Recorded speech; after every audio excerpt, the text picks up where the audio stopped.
Under arrest, investigators say they have the man who's been sending explosive packages to Democrats, but the danger may not be over yet. They need clarification. They need answers.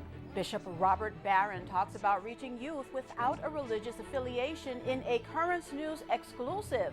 Plus, there's a call for major changes at U.S. seminaries. Brooklyn's Bishop Nicholas DiMarzio addresses the topic in his weekly segment, Into the Deep.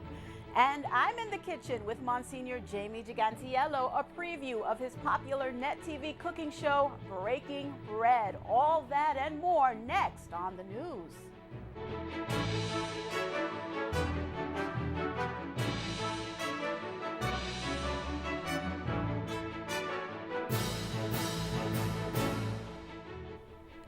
The feds raiding a Florida store this morning. When it was all over, the man accused of terrorizing Democrats was in custody. Good evening, everyone. I'm Liz Faublas. The FBI used a flashbang grenade while making that arrest. The suspect, Cesar Sayoc, is 56 years old and reportedly has ties to New York. He has a criminal record, including a bomb threat in 2002.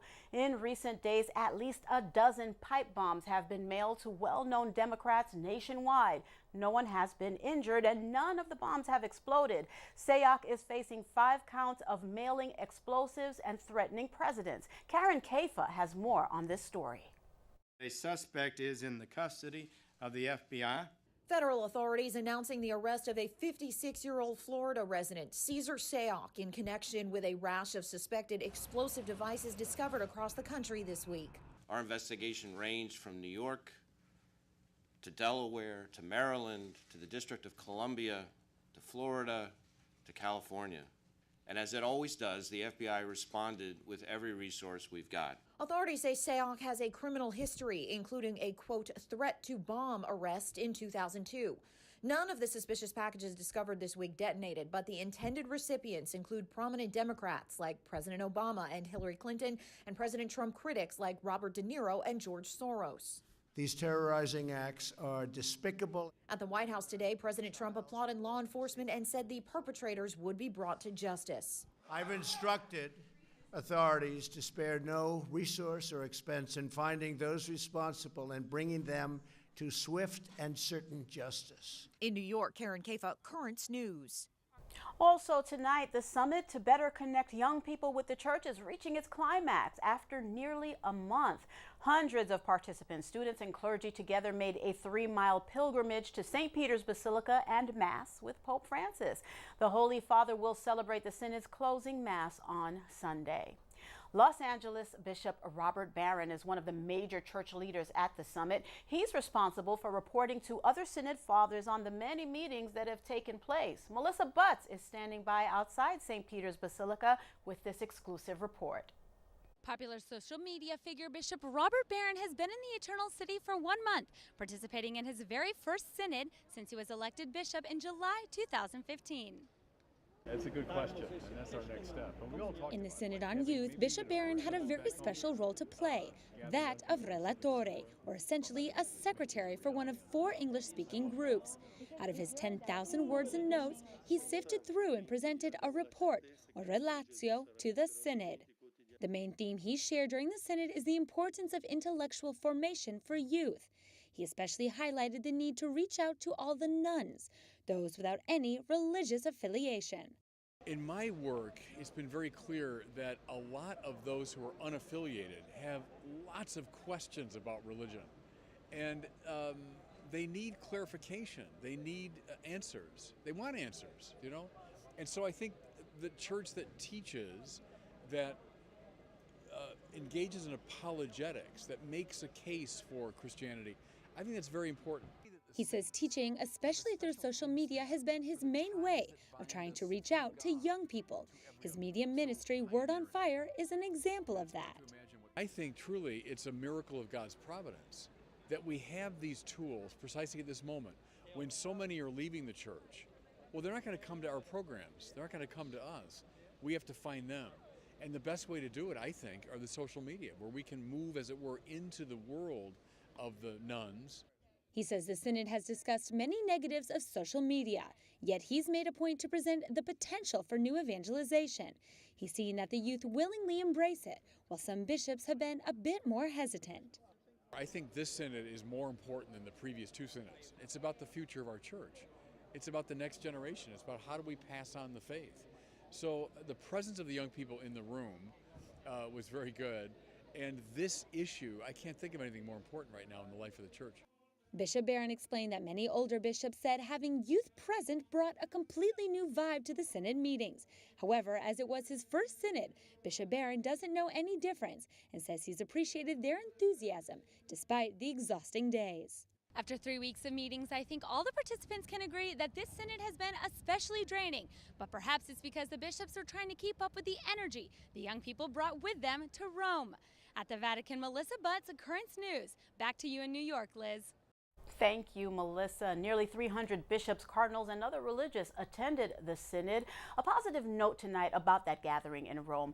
A leading religious woman, Sister Sally Hodgden, added her voice to the summit. I have been surprised, really happily surprised to the openness and the willingness to dialogue and to listen to the youth.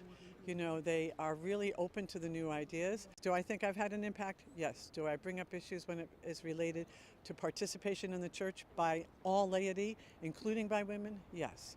Do I say something when there's a concern about the language being too masculine? Yes.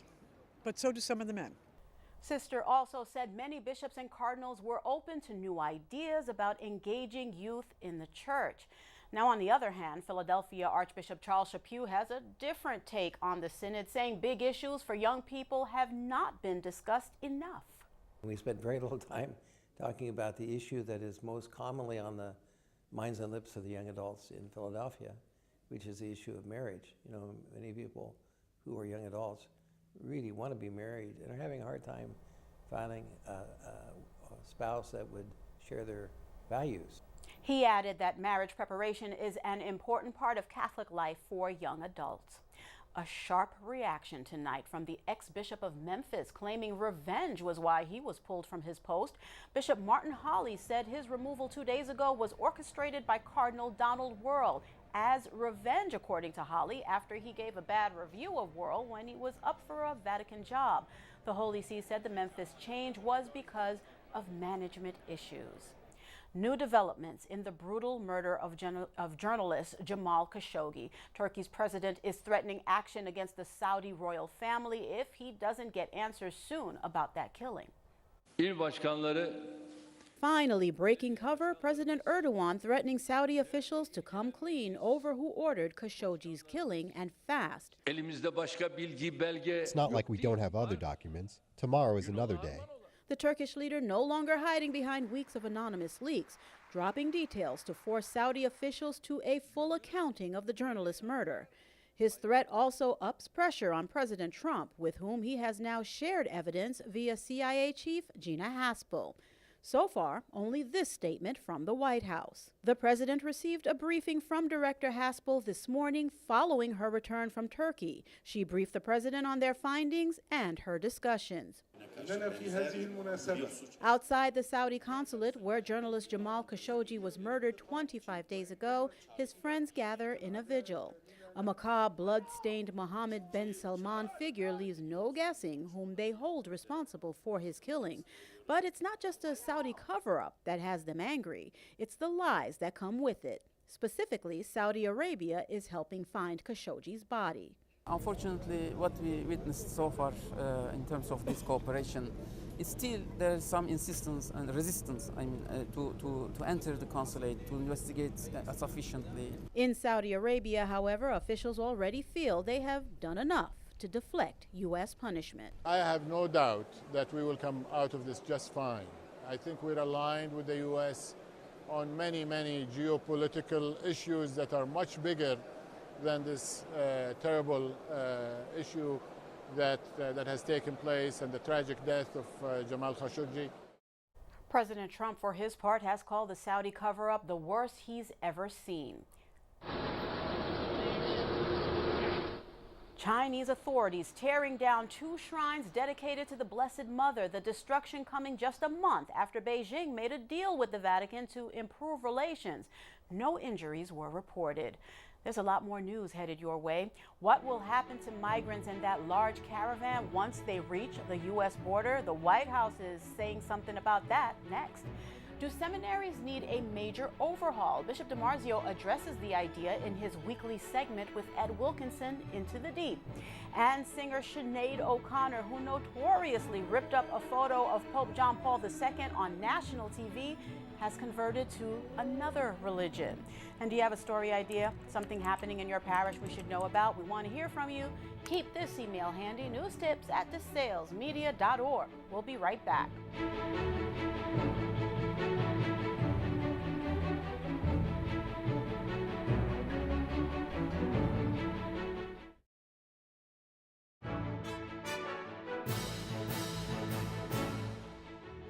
The latest from the White House on that Central American caravan heading for the U.S. border. Troops will not shoot at them. That's what Homeland Security Secretary Kirstjen Nielsen is saying. The migrants marching north are shrinking in numbers, but not in determination.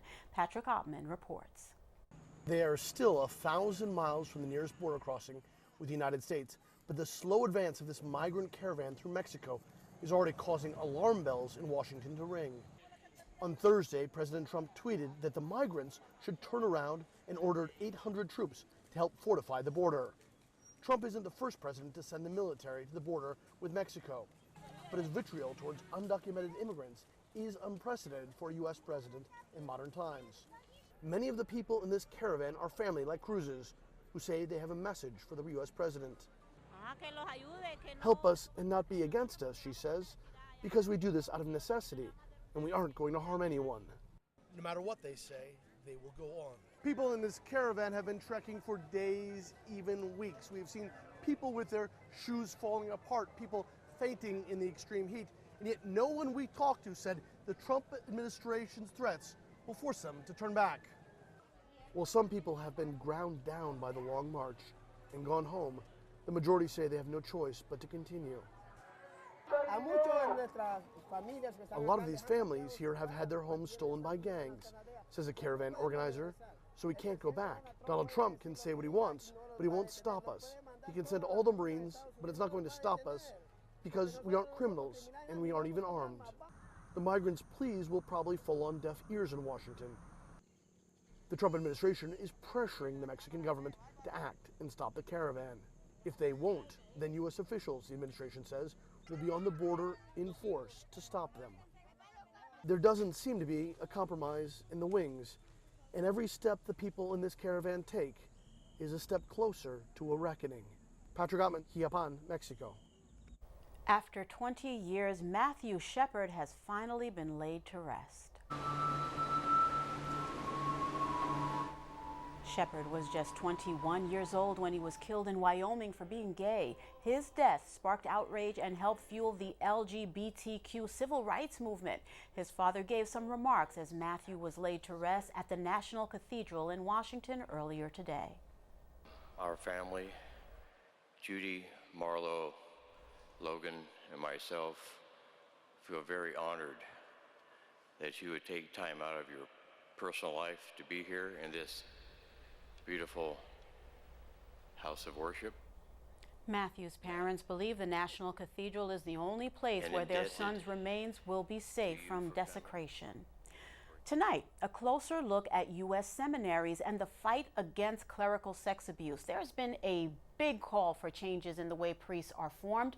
Brooklyn's Bishop Nicholas DiMarzio goes into the deep about the suggestions with the Tablet's editor emeritus, Ed Wilkinson. Ed. Thanks, Liz. And today, Bishop DiMarzio is here. We're going to talk about seminary reform. So, Bishop, there was this article in the Washington Post last week written by Father Thomas Berg, who is a vice rector up at St. Joseph's in Dunwoody, our seminary. And he criticized the way that we form young men for the priesthood these days. One of the things is, he said, we overemphasize academics. We should be doing more work on spirituality and emotional maturity. What do you think? Well, I think we need to balance it. I mean, we have to have priests that are competent to be able to preach to the world in which they live. I think that's important, but they also have to have the emotional stamina to deal with the world in which we live. So it's two sides to it. I think our seminaries are better than they ever have been. I think it's clear that we have less problems than we've had in the past, although one thing he says that some people leave early on. There are always, that's that number it's always been. And we're trying to address that by our program that we have in between our three dioceses under the Sacred Heart Institute, which is a joint effort of all the three downstate dioceses. We mentor them for the first 3 years. They have an opportunity. And now we're dealing more with the emotional and psychological issues they have than with any of the other issues. That's the emphasis. That's what they need. They need that support. They get out, they're very enthusiastic, and they run into some brick walls at times, different things. So they need that support, and we're giving it to them. One of the things he said is that more honest dialogue should be encouraged in the seminary. He kind of intimates that there are certain issues that are off the board that they don't want to hear seminarians discussing. I don't know about that. I'm not in the seminary there. I know one thing he mentioned, because the title of the article is the whole, you want to stop sex abuse, change the seminaries. I don't think that's really accurate of the situation, and not even really what he said in the article. But the cardinal was at Dunwoody, Bishop Barros was, Bishop Kajian. They all had a chance to discuss it with them. I took care of the Douglaston, and I said the questions the seminarians have were very insightful, and sometimes a little better than the priest. Because I did say publicly that I think they understand the world better in which they live than we do, who are older. So I don't think that's that really is true. Yeah. Father Berg says also that seems to be a rush to ordination.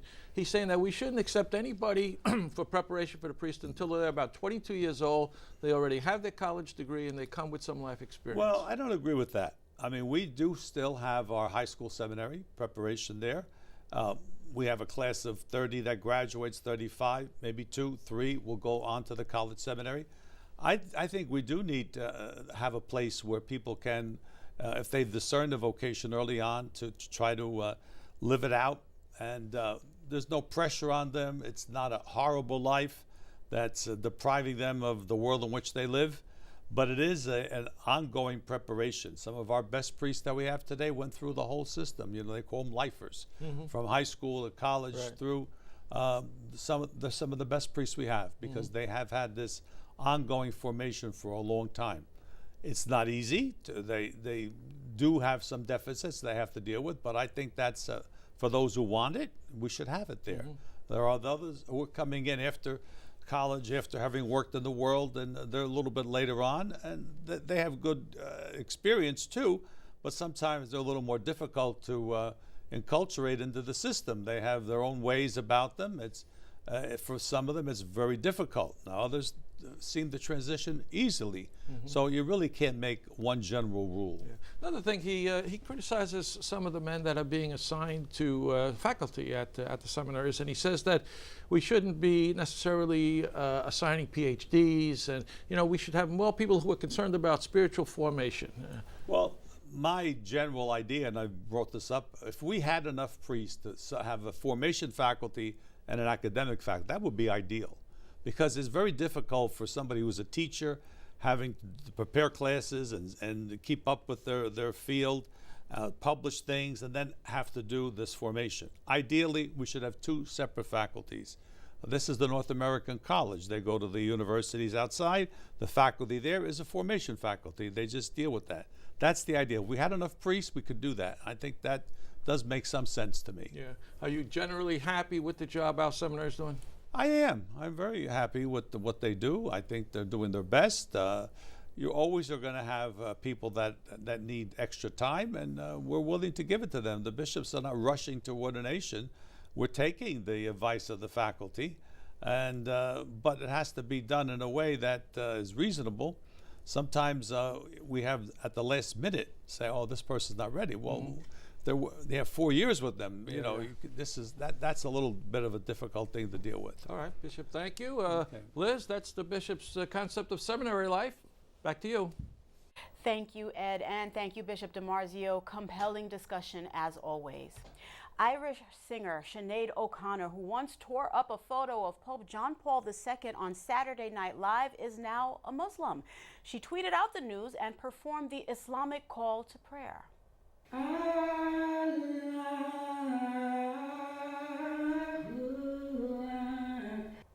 O'Connor is best known for the 1990 hit single Nothing Compares to You. The 51-year-old said she'll go by the name Shuhada, which means martyrs in Arabic. Still to come on Currents News, the Red Mass, a celebration of the faith for judges and lawyers at the St. James Co-Cathedral. And yours truly will be breaking bread on the popular net TV show of the same name. I will have a preview after the break.